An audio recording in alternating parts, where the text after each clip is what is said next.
para a própria edificação da sociedade, para a elaboração das leis, para as políticas que foram sendo implementadas através dos anos. Mas não basta só o Estado. Hoje há, inclusive, uma crise enorme com a globalização, porque os neoliberais querem restringir a ação do Estado, eles chamam até de Estado mínimo. Aí vem, então, as privatizações, o que a gente chama de desregulamentação do Estado, ou seja, o Estado sai das políticas sociais, das políticas públicas e entrega isso para o mercado. Ora, o mercado, então, é o outro sujeito que é apontado como sendo o grande responsável pela felicidade dos povos, etc. São exatamente hoje os dominantes no capitalismo que têm essa ideia de que é o mercado, então, que vai regularizar tudo e ele é uma espécie de semideus que controla as nossas vidas. Ora, nós já lutamos por uma outra coisa, pela sociedade civil. A sociedade civil é composta, então, principalmente dos grupos organizados, já falamos, sindicatos, associações, partidos políticos, movimentos, mas ela é mais do que isso também. Ela é uma arena de disputa das ideias, dos valores, dos pensamentos. É na sociedade civil que as classes disputam a hegemonia, quem vai dirigir a sociedade, etc. Ora, hoje também surgiram novos sujeitos, que são as organizações não governamentais. Elas não pertencem ao Estado, são muito diversificadas, existem no plano mundial, regional, local, e cada vez mais tem um processo de atuação bastante importante, não só aliados com o governo, às vezes, como independente, pressionando para mudar políticas, pressionando para uma nova forma de participação democrática da população. Então, as ONGs hoje são um sujeito realmente muito significativo e a gente precisa apostar. Claro que existem também ONGs que não funcionam, são fajutas, mas, no geral, aquelas mais históricas que surgiram nos anos 70, 80, têm um papel fundamental. Uma coisa a dizer ainda é que a globalização tem pecados e virtudes. Ela realmente, com o neoliberalismo e o poder hoje dos Estados Unidos, quer impor um tipo de sociedade, um modelo de sociedade. Mas nós achamos que a globalização também tem aspectos positivos. Por exemplo, a internet, os avanços na área médica, instrumentos de comunicação, um maior intercâmbio que a gente pode ter entre os povos. Então é preciso ponderar muito aqueles elementos negativos da globalização que a gente precisa combater, esse domínio das multinacionais, do Banco Mundial, do Fundo Monetário Internacional sobre a vida dos países, mas resgatar esses valores positivos na construção do projeto que nós vamos edificar. Então é nesse sentido que, ao falar de sujeitos, nós precisamos ter claro que são sujeitos individuais, que podem ser sujeitos importantes, né, principalmente líderes, representantes, e sujeitos coletivos. E é da soma desses dois sujeitos que nós vamos construir a nova sociedade. Só uma lembrança, não existe mais um sujeito histórico definido, nem na teoria, nem na prática. É exatamente a soma de vários sujeitos que levará realmente à descoberta daqueles que vão ser agentes de transformação da nossa sociedade.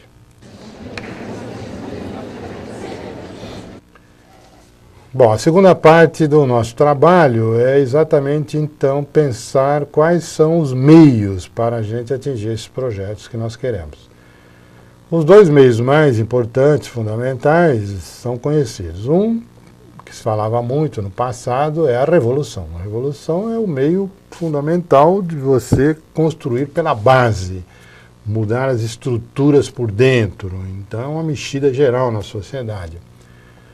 Mas hoje a revolução é difícil, ela é uma coisa complexa, tem que sendo construída pouco a pouco, ela sempre existe no horizonte, mas Não vai ser fácil uma revolução em pouco tempo, ela exige uma duração grande. Então nós apelamos para as reformas, não é? Temos dois tipos de reformas: reformas institucionais, por exemplo, da família, da universidade, da igreja, e as reformas estruturais. Então a reforma agrária, a reforma urbana, a reforma política, que mexe então com elementos mais de fundo do processo, a propriedade, o regime de governo, etc. As institucionais são mais fáceis de serem obtidas e as estruturais, então, são realmente um pouco mais complicadas. Veja o caso brasileiro, onde a reforma política e a reforma tributária até hoje não alcançaram sucesso. É claro que, sem perder então a perspectiva revolucionária da grande transformação, nós temos que apostar nessas pequenas reformas médias, reformas municipais, estaduais, regionais, até chegar então às grandes reformas no plano mundial. Aí pode se perguntar, bom, mas essas reformas estão apontando realmente para uma sociedade igualitária, mais justa, equilibrada? Sim, há muitas experiências já acontecendo em todo o mundo.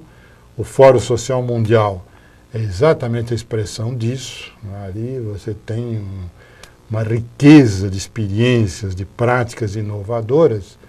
Nós precisamos então detectar quais que apontam realmente para um projeto novo, que nós queremos, livre, mais igualitário, mais justo, mais humano, e aquilo que a gente tem que jogar fora dessas experiências que não deram certo, etc. Então vou apontar algumas. Por exemplo, a economia solidária, que é uma coisa nova, que envolve cooperativas principalmente, formas diferentes de propriedade, propriedade comunitária, propriedade autogestionária, e não só a propriedade privada que os neoliberais defendem. Podemos pensar no orçamento participativo, que é uma forma hoje dos municípios se movimentarem, várias forças sociais discutem aquela peça complicada que é o orçamento, e dão sugestões e decidem onde vão ser aplicados os recursos.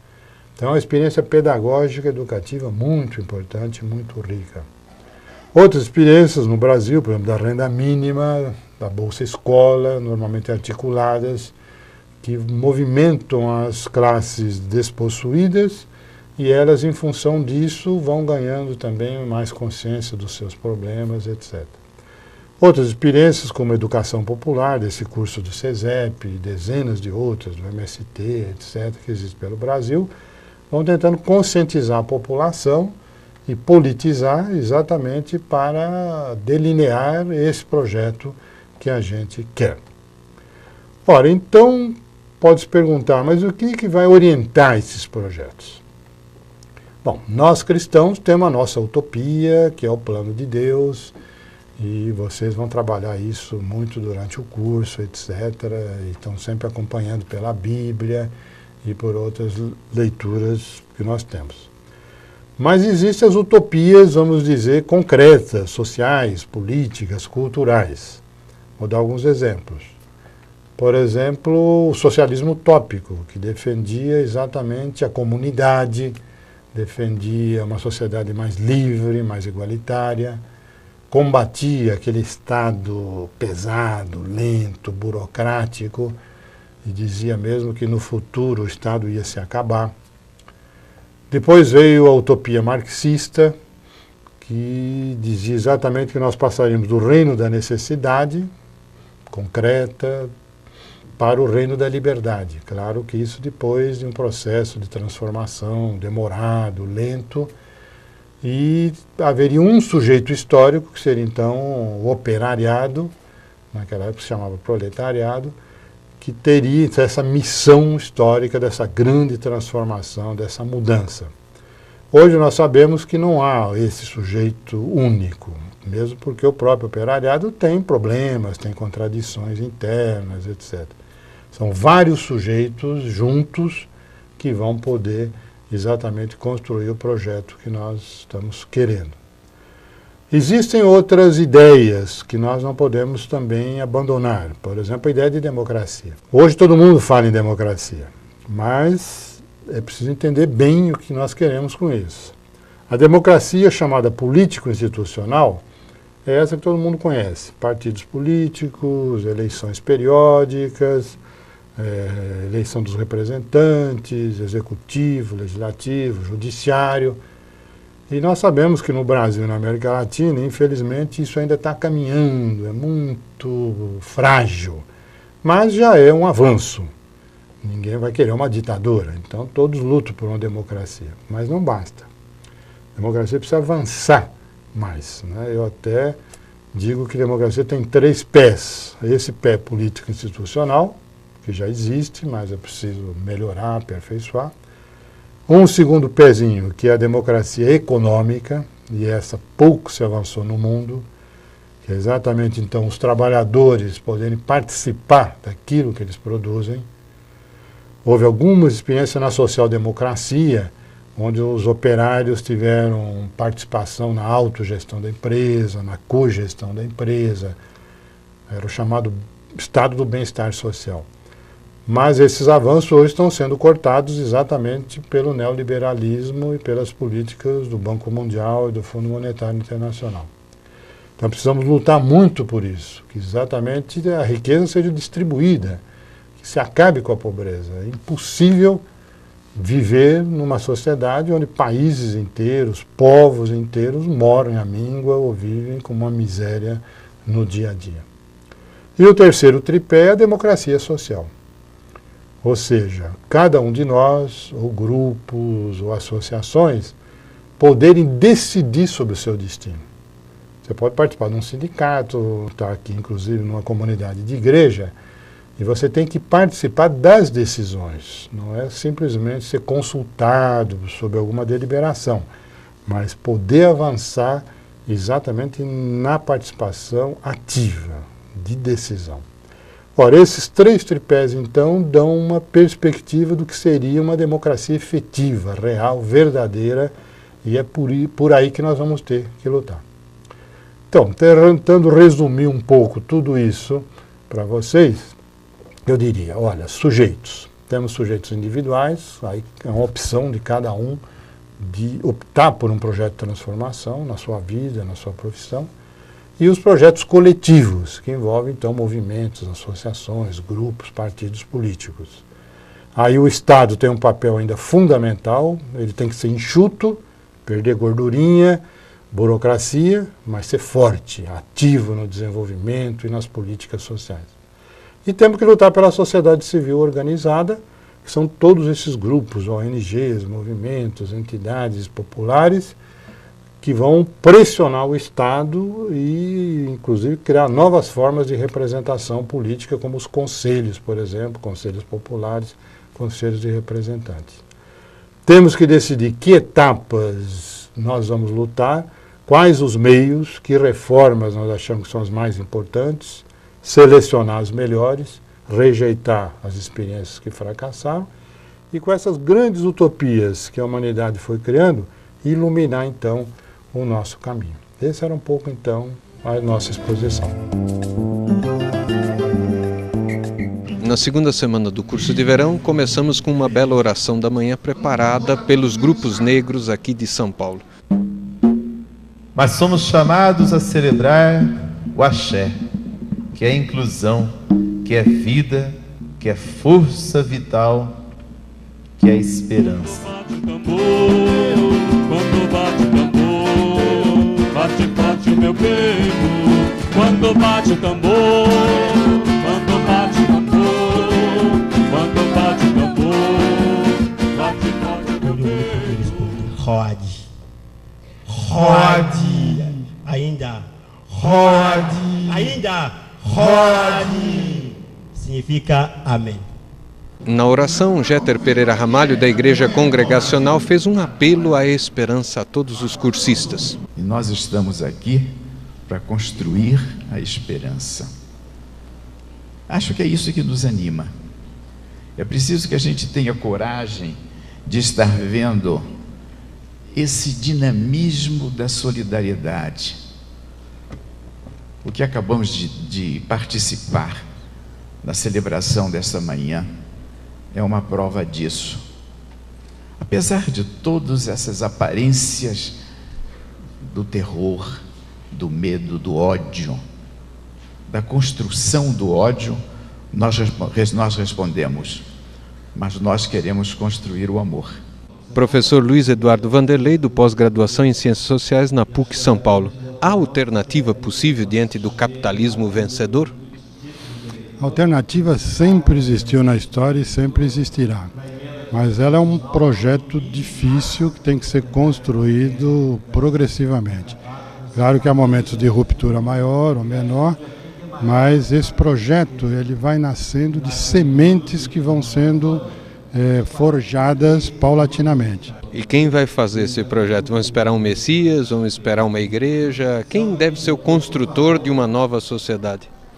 Essa ideia de um sujeito único, global, não existe mais, nem na teoria, nem na prática.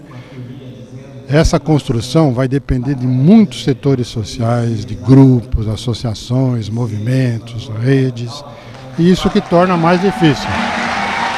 Porque seria mais fácil a gente imaginar um sujeito único, mas esse sujeito não existe na história. Então nós temos que somar forças dessas várias forças políticas e sociais, e esses sujeitos irão surgindo no processo.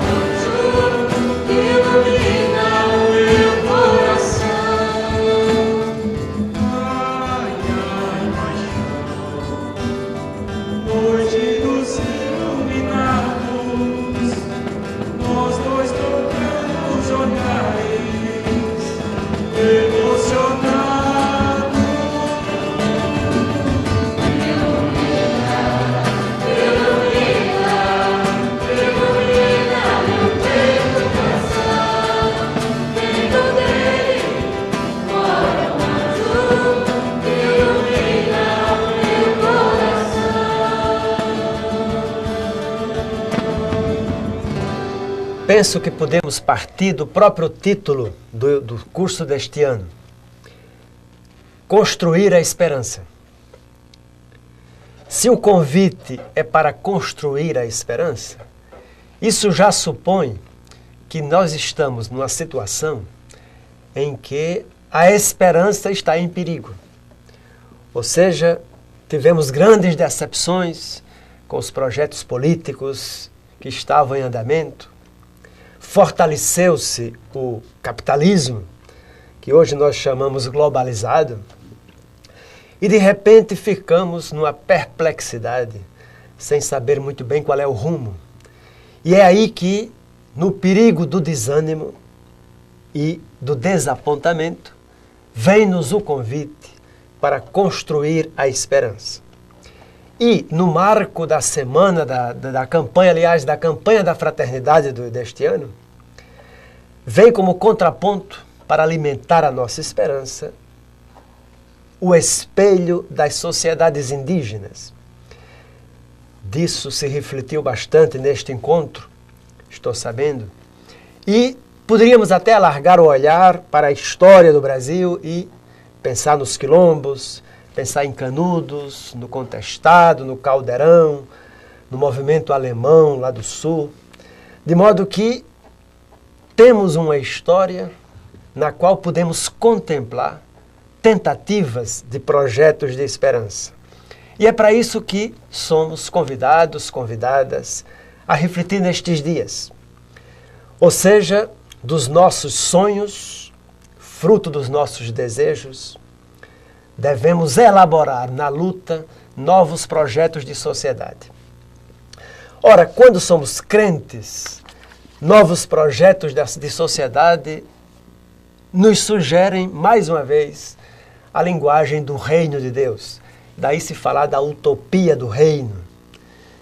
E o que significaria, nesse contexto da preocupação com novos projetos de sociedade, falar do reino de Deus? Não é outra coisa senão dizer que os sonhos que alimentamos e os projetos que buscamos elaborar, na verdade, são assumidos também como sonhos de Deus. É isso que a Escritura nos narra. E a profecia aí entra como sendo a palavra que proclama, que antecipa os sonhos de Deus. Ao longo de toda a Bíblia, o que é que nós temos? Nós temos a proclamação e a narração de sonhos de Deus que foram tentados na sua realização. Mas quando chegamos no Novo Testamento, há um passo adiante. Os sonhos de Deus não apenas foram proclamados, não apenas houve a tentativa de realizá-los, mas em Jesus se diz que esse sonho foi vivido. Daí, aquilo que lembrava nosso amigo Paulo Sus, de que é preciso articular o princípio de esperança com o princípio da realidade, em Jesus podemos dizer que isso se articula de maneira radical. Temos a proclamação dos sonhos de Deus, mas temos ao mesmo tempo a vivência pessoal desses sonhos. É como se profecia e lei se encontrassem em Jesus, pois enquanto se proclama o futuro, se regula uma vida presente segundo os projetos de Deus. E é no segmento de Jesus que nos vem o convite para continuar a insistir na profecia. Como nos diz a Escritura de Moisés, continuar como se víssemos o invisível. Daí que uma grande categoria da reflexão desses dias tem sido caminho, tem sido travessia. E os profetas e as profetisas se colocam aí como as pessoas encarregadas de proclamar esse novo horizonte de sonho, de projetos de nova sociedade. Na Bíblia hebraica, o profeta é especialmente alguém chamado por Deus para anunciar ao povo o segredo que está contido na história. E a partir da revelação do segredo, interpelar o povo a encontrar-se com esse segredo, descobrir esse segredo. De modo que, na consciência profética, há a sensação de ser uma pessoa chamada e, ao mesmo tempo, com a tarefa de chamar e convocar o povo a partilhar desse segredo. Na Bíblia grega, há digamos assim, o acento de uma outra dimensão. Se classifica o profeta como aquela pessoa que proclama a palavra, que fala diante de, digamos assim, fala em nome de Deus, ou fala proclamando, antecipando, antes de que aconteça a realidade. Mas fala de quê? Se dizia, fala do segredo do reino. E aí eu acho que é muito importante que tenhamos presente que a necessidade que temos de falar do segredo do reino é porque a questão central do reino é a questão do poder. É preciso reconstruir o poder, a soberania. E é por isso que na Escritura a categoria do reino é central. E toda a tarefa profética de conscientização, no sentido de desvelamento das condições da realidade e proclamação das possibilidades da realidade, e aqui eu tenho a impressão de que nos lembramos imediatamente de Paulo Freire, que foi uma das pessoas que mais compreenderam a profecia na Bíblia, né? Lembrando essas duas tarefas, a da denúncia, do desvelamento das condições do real e anúncio das possibilidades do real. A tarefa profética é, no seu centro, a tarefa de conscientização pela palavra que deve libertar o povo das condições do presente para uma travessia em vista da construção do futuro. Quem sabe, deveríamos pensar que daqui daria para meditar quais são os traços fundamentais da profecia. se poderia talvez sintetizar os traços da profecia em 3 elementos básicos. O primeiro é a intuição da realidade de Deus como pessoal e transcendente. O segundo traço é, a partir daí, a percepção do sentido da história, os acontecimentos como mediação reveladoras de um propósito que ainda é secreto, mas que se deve manifestar. E, finalmente, se a história tem um sentido, e esse sentido é a revelação de um segredo que tem que se manifestar no futuro, a história é o campo da experiência da liberdade.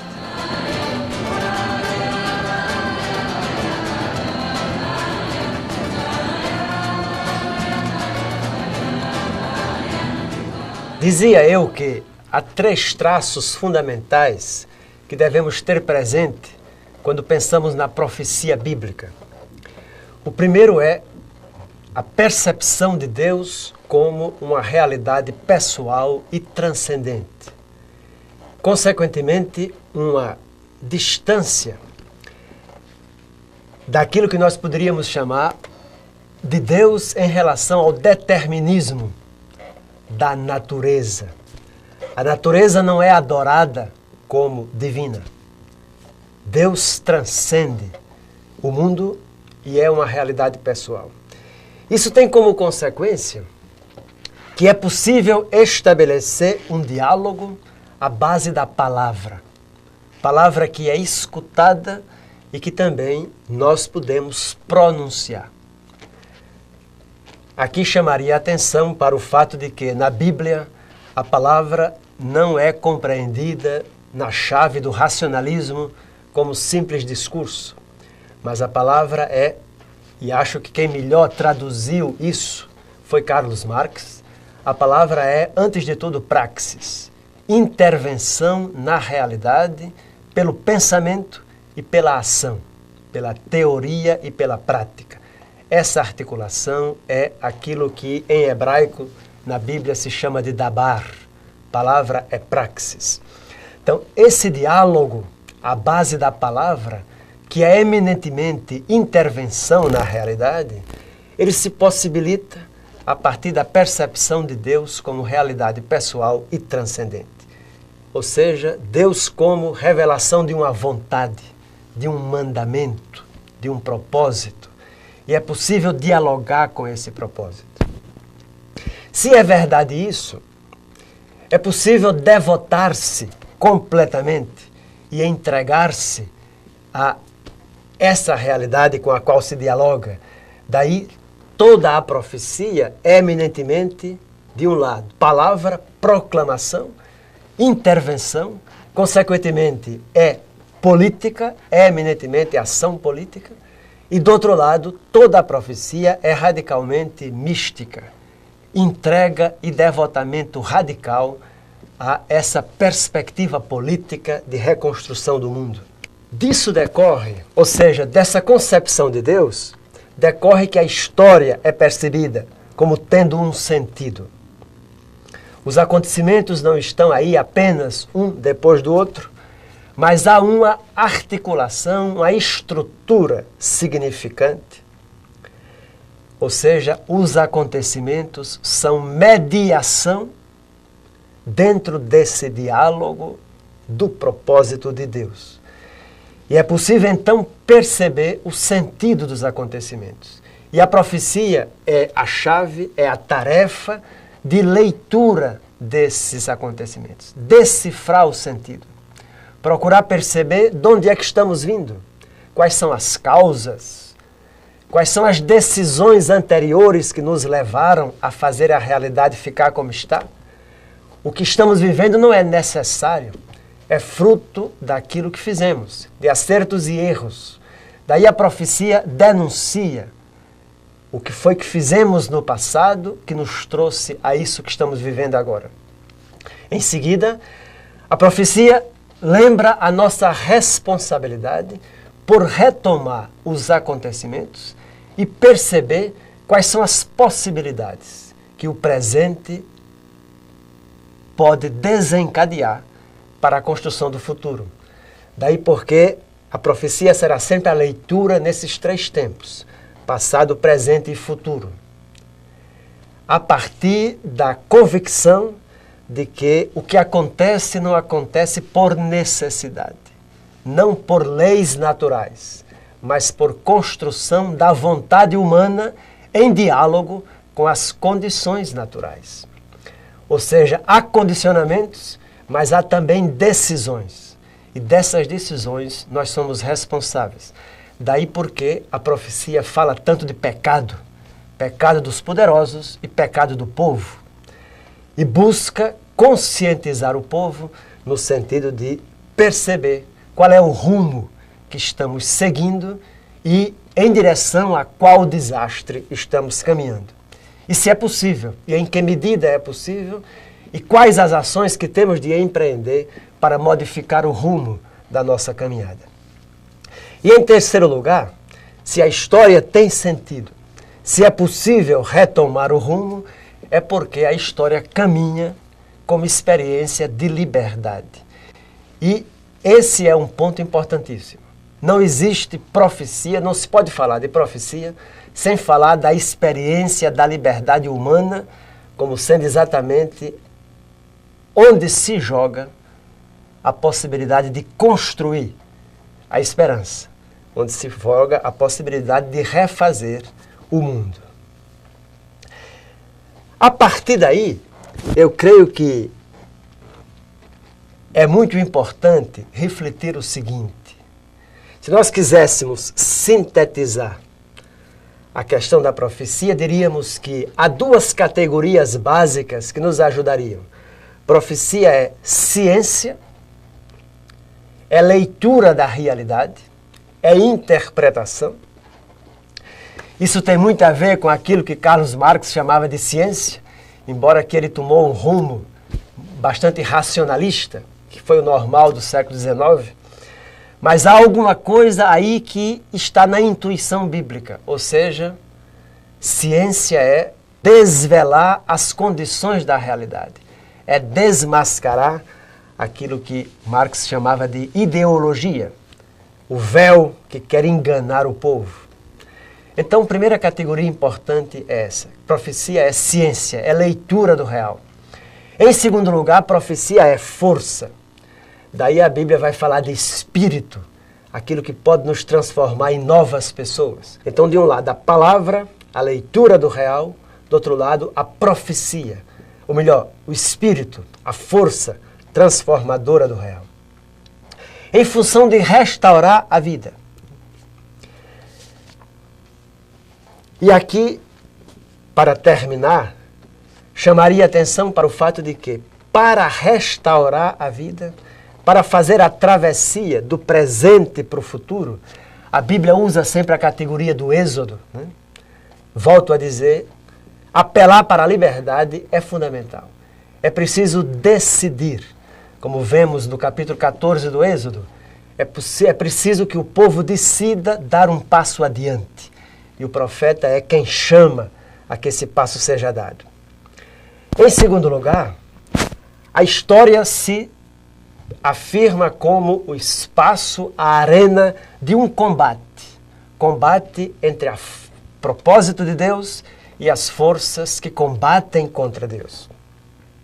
Em terceiro lugar, o que nos dirige nesse combate é o critério da justiça. Se queremos refazer a vida, temos de tornar a terra posse de todas as pessoas. É a questão da justiça. E temos de recolocar as pessoas em relação umas com as outras. É a questão da partilha. E é isso que pode possibilitar a felicidade. Para isso, é necessário que, como toda a profecia bíblica faz, façamos uma crítica radical da idolatria. Tanto da idolatria na sociedade secular, como da idolatria na igreja. E que tenhamos, pessoalmente, uma consciência muito aguda de que somos pessoas, servos e servas de Deus. E aqui penso que o modelo de Jesus é fundamental. Jesus, que no Novo Testamento é apresentado como o servo por excelência, e cuja tarefa é nos reunir para que possamos refazer a casa, refazer a convivência. E a partir dessa nova casa, nos sentir no novo caminho. A nova convivência na casa se transforma em caminho que nos guia a vida. E nesse caminho, vamos nos encontrando com outras casas. E aí vai se tecendo a rede das casas. Essa é a grande perspectiva profética de Jesus. Conscientizar o povo para que vamos construindo a casa e vamos construindo a rede das casas. De tal forma que o nosso caminho seja o trajeto de casa em casa, ou seja, a grande articulação da rede das comunidades em vista de um projeto de esperança. Evidentemente, esses projetos de esperança têm que ser construídos no assumir da indignação ética e da luta política. Esse é o grande chamado a que a profecia nos faz. Os 15 anos do curso de verão foram comemorados em grande estilo. Houve um grande show cultural com a apresentação de poetas, artistas populares, cantores, teatros, tudo isso para celebrar a festa de debutante do curso de verão. Tem mais dança para nós? Não tem mais, acabou. É a criação da natureza florida, que um dia foi construída pelas mãos do Criador. Uma das novidades do curso de verão é a participação de pessoas de diversas igrejas. Nós temos aqui a Vera da Diocese Anglicana de Pelotas. Vera, qual a importância da sua participação das diferentes igrejas no curso de verão? A importância é que tem várias novidades, que cada um tem um modo de ver as religiões. Como você se sente no curso de verão? Eu me sinto muito bem. Estou me sentindo em casa, acolhida por todo o povo. Uma das igrejas que participa desde o início do CESEP é a Igreja Metodista. Nós temos aqui a Edna, que é seminarista. Edna, como você se sente participando do curso de verão?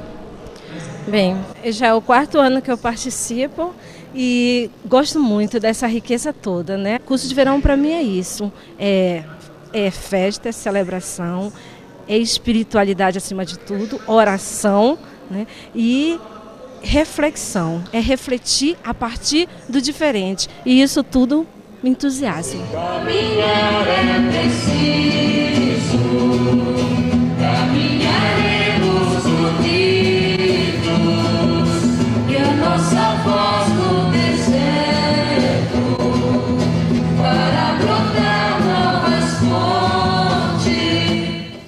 O curso de verão continuou seus trabalhos hoje, refletindo a sessão bíblica, a profecia no Reino de Deus. Quem trabalhou a questão foi Dom Sebastião Gameleira, bispo da Igreja Anglicana de Pelotas. Dom Sebastião, como viver o sonho de Deus em tempos de crise? Veja, eu penso que a primeira coisa é não perder a referência da comunidade. Porque o contexto de tal modo é agressivo em relação a tudo aquilo que nós sonhamos, que antes de tudo é preciso que estejamos bem ancorados na comunidade onde estamos, na igreja, ou seja, nessa busca solidária para reinventar os nossos caminhos, aquilo que no Evangelho se simboliza com a casa.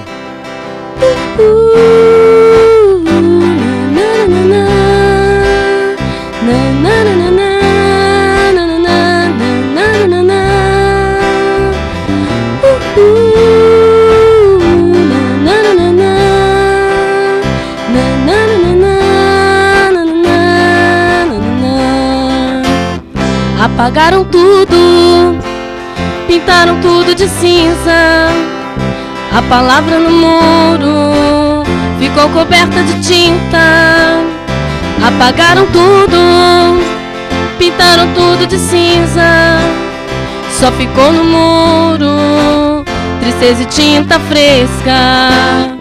Nós que passamos apressados pelas ruas da cidade, merecemos ler as letras e as palavras de gentileza. Por isso eu pergunto a vocês no mundo, se é mais inteligente o livro ou a sabedoria. O mundo é uma escola, a vida é um circo. Amor, palavra que liberta, já dizia o profeta.